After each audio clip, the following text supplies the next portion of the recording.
around. If you are a math person, if you enjoy math a lot, then managerial accounting is an area where we have a lot more complex math that we can apply to making decision making. But financial accounting, making the financial statements, we're going to spend a lot of times with like addition and subtraction, and we're going to throw in a little bit of algebra, but really not too difficult of algebra. We do start off with an accounting equation, which has three numbers in it. And then the last thing I'll compare it to is something like a checkers, if we wanted to play checkers. So if you wanted to play checkers, you visualize the checkerboard, and you put the pieces on the checkerboard, and then we move the pieces around. If we visualize that checkerboard, what are we looking at? We're looking at a nice spreadsheet. And of course, we as accountants like the nice spreadsheet. And if we wanted to play checkers, then of course the first thing we need to do is learn the rules. How do we set the pieces up? How do we move the pieces? If you're playing with someone that doesn't know the rules of checkers, not a very fun game to play. Learning rules, memorization, not a very fun thing to do. But once they're learned, then you can play the game and it can be somewhat more enjoyable. We're going to do a similar thing here. We're going to have to learn the rules. The rules we'll first start off learning fairly soon will be similar to a checkerboard. We're going to have a board, I'm going to call it a T account. So if you visualize just a T, and the debits are on the left-hand side, credits are on the right-hand side, that's our board. That's what we're going to be working with. We're going to be visualizing T accounts, a T. Other reasons for learning accounting besides the fact that it's fun is that accounting has been described as the language of business. When we think about accounting, when we present the business information, oftentimes we are asked to have the accounting, to see the financial statements, to see how the business is doing.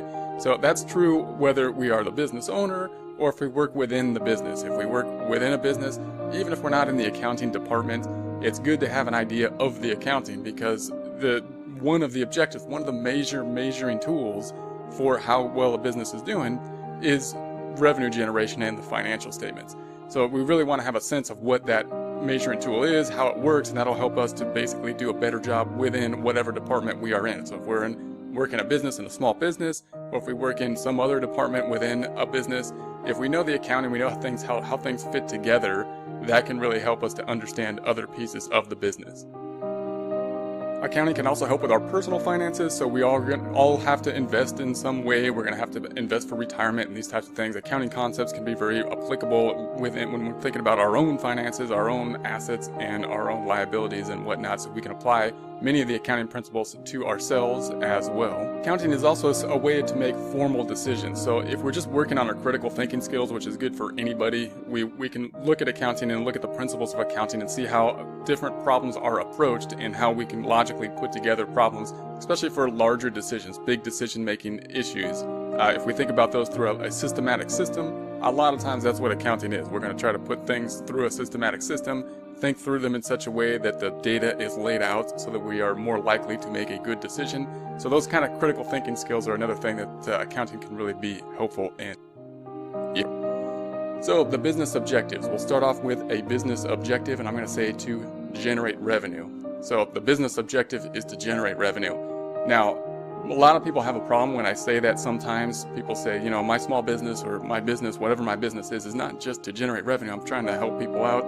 I have this service, I'm a veterinarian or something like this, and I truly like to help pets, that's why I'm doing it. But I do want to point out, we do want to focus in, of course, on the accounting, that the revenue is going to be the major objective. And of course, if we look at it in terms of how the business is doing, revenue is one measure of how the business is doing. It's not the only measure, but if we did do something like being a veterinarian and we didn't generate revenue, we lost money, we couldn't be a veterinarian. We would go out of business, right? So the revenue is going to be one of our major measures as to how good the business is doing, how well they're doing, how well they're being able to provide resources to the community. A business that's been in the community for a long period of time and is generating revenue, that's a good sign that it is providing a lot of value to the community, because it's something that has lasted for a long time. So revenue is going to be our major measuring tool. The first thing we want to do when we think about revenue is we want to break out, when we think about the business, we want to break out the business objectives, the business piece of our lives from the personal side of our lives. So if we visualize our lives as like a big circle and that's our entire lives, that everything that we have in there, we have a different objective. We want to separate that objective from the business objective, the smaller circle. Think of a smaller circle inside, that's the business objective. The smaller circle inside, the business objective, we can narrow it down to something like generating revenue, and as opposed to the larger circle on the outside, which is going to be something like I don't know, that's a question for philosophy. I guess to live well, to be happy, would be the personal objective. If we can break those two things out, it's advantageous for both objectives, because then we can focus in on how we're doing. It's much easier for us to measure how well we're doing if we narrow down the objective and look at revenue as the objective. That's the major difference that we're going to have between business expenses, business assets, and personal expenses and personal assets. The objective is the thing that differentiates it. So anytime we spend money, anytime we do anything and spend money, we're either buying an asset or we're having an expense. The difference is, the question is it a business expense? Is it a personal expense? And it's going to be the objective that will define that. For example, if we went to like Disneyland, we would say, that sounds like a personal expense. We didn't do that in order to help us to generate revenue. On the other hand, if we spent money in order to have a delivery service for our business, something that we needed to deliver, then the only reason we did that is to help us generate revenue. That would be a business expense. So the difference between those two being the objective between the two. In terms of an asset, if we bought a building in order to work in that building, then because we haven't consumed it yet and we're going to use it in the future, it's going to help us generate revenue in the future. It's an asset because it's going to help us generate revenue in the future, and we haven't consumed it at the point of purchase. So it's a business asset because it's going to help us generate revenue in the future.